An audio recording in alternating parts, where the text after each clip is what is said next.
पुस्तके उरी घ्यावी डॉक्टर बाबासाहेब आंबेडकरांसारखी. मित्रांनो, आपण डॉक्टर बाबासाहेबांचं पुस्तकावरील प्रेम पाहतो, पण त्यामागचं त्याग आपण कधी पाहतो का?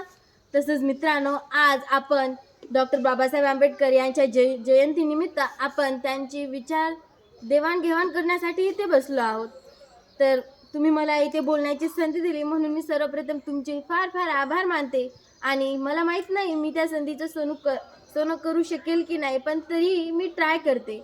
मित्रांनो, डॉक्टर बाबासाहेब आंबेडकर हे एक फार चांगले माणूस होते. त्यांना आपल्या संविधानाचे जनक म्हणून ओळखले जाते. त्यांनी संविधान लिहिण्यासाठी रात्रंदिवस एक केलं. हे नाही तर त्यांचं बालपण सुद्धा तितकंच प्रेरणादायी. एखाद्या विद्यार्थ्याला ते बालपण कसं भरून टाकतं हे त्याचं उदाहरण आहे. डॉक्टर बाबासाहेब आंबेडकर यांच्या जातीमुळे त्यांना त्यांचे गुरुजन वर्गात बसू द्यायचे नाही, म्हणून त्यांना दारात बसावं लागायचं. आणि दारात बसून सुद्धा त्या सगळे विद्यार्थ्यांपेक्षा हुशार झाले.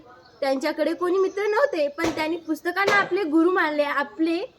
पुस्तकांना त्यांनी आपले मित्र मानलं आणि त्या पुस्तकामध्ये ते किती रमून गेले हे त्यांचं उदाहरण मला फार आवडतं.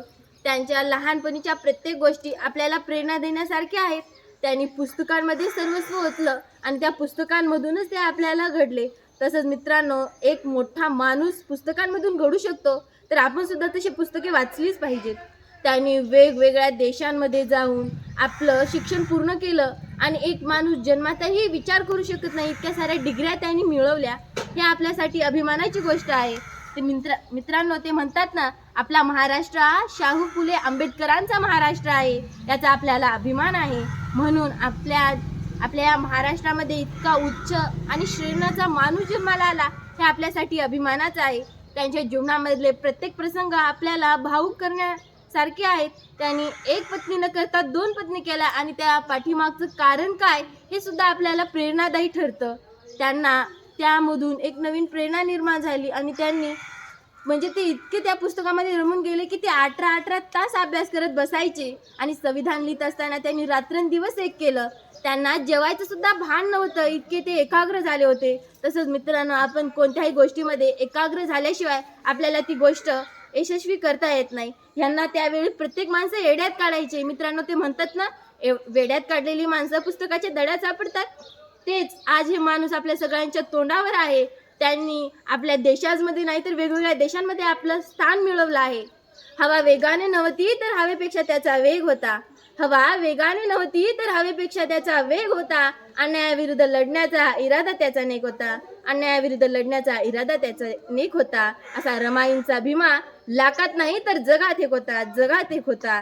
तसंच मित्रांनो, आपल्याला त्यांच्याकडून प्रेरणा घेतलीच पाहिजे, कारण एवढा उच्च दर्जाचा माणूस आपल्या या भारत देशामध्ये, आपल्या महाराष्ट्रामध्ये जन्माला आला आहे.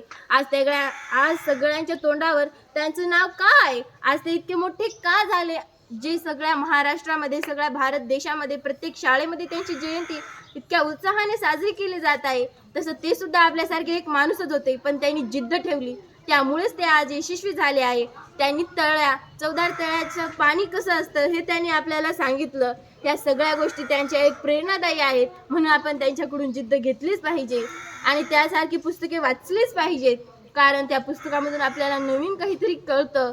मित्रांनो, डॉक्टर बाबासाहेब आंबेडकर यांचं पुस्तकावरलं प्रेम पाहून कोणताही माणूस भावुक होऊ शकतो, म्हणून आपण ते वाचलीच पाहिजेत.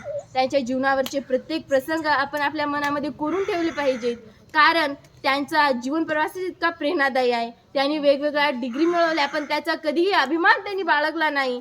त्यांनी शत्रूशी सुद्धा लढा दिला आणि एक उच्च दर्जाचा माणूस त्यांनी आपल्या स्वतःला घडवून घेतलं.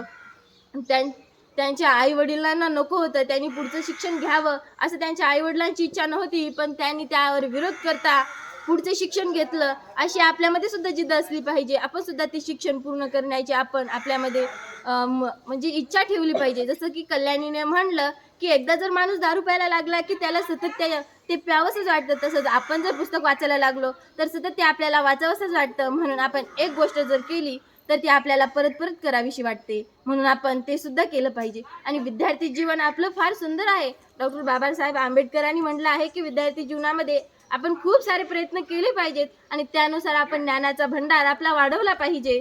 तसंच मित्रांनो, आज जर डॉक्टर बाबासाहेब आंबेडकर आपल्या समोर असते तर मी नक्कीच त्यांच्या चरणी नमन झाले असते, कारण सगळ्या आपल्या या जगामध्ये त्यांनी सगळ्यात मोठं संविधान लिहिलं आहे.